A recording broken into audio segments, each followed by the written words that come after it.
Alright guys, in this vid I'm going to show you a little hack I found from Subaru here. So as some of you may know, I'm doing a bit of a refresh on my 500,000 kilometer bug-eye here. So I have the rear subframe out, cleaning everything up, replacing the gas tank, and just a little frame rail over here. So in doing that, I've been refreshing all the other parts for it. So these are sandblasted, powder coated, couple parts here, and then everything else in there. Now that brings me to these. So the rear subframe, this is the rear subframe out of my bug-eye.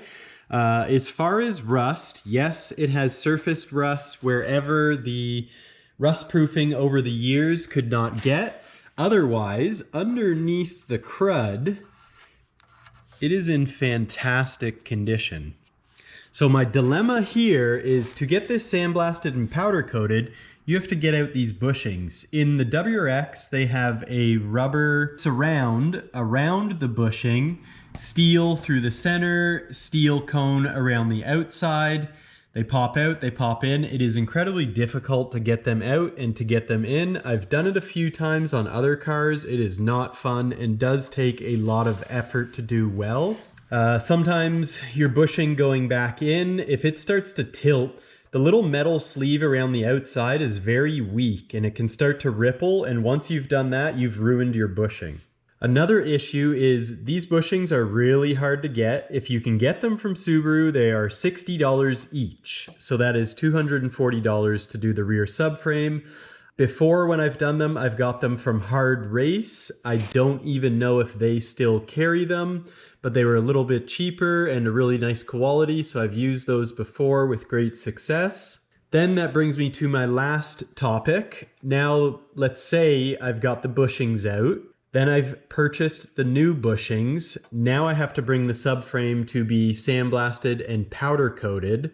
So right there, let's say all in all, you're probably spending minimum 4 hours bushings out, bushings back in, and then you are spending the money on the bushings and the money on the sandblasting and powder coating for the rear subframe.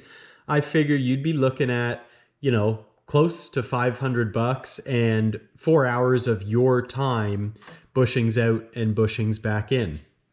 Over to this subframe. This is from a 2005 STI. The difference between the STI subframe and the WRX subframe is these solid bushings. So if you wanted to now with your brand new subframe, or even if you find a used one, you don't have to take these out to have it powder coated, because you can bake this without issue because these are solid metal. There is the part number for the rear subframe. I'll also put a link to it in the description below on this video. The next cool part about this, it is brand new. Obviously it doesn't have any rust to deal with, so I could just put this in the car. I'll spray some oil over the top because I'm never going to be able to get to it again once it's in the car. This would be considered an upgrade because now you've got the solid mounts in there. I don't have to get this sandblasted and powder coated.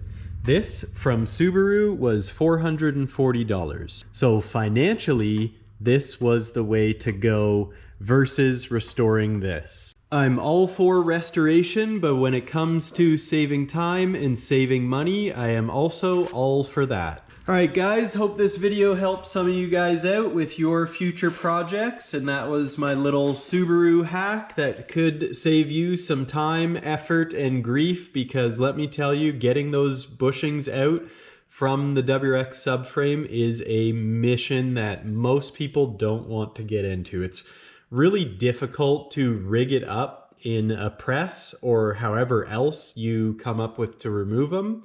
They are very difficult.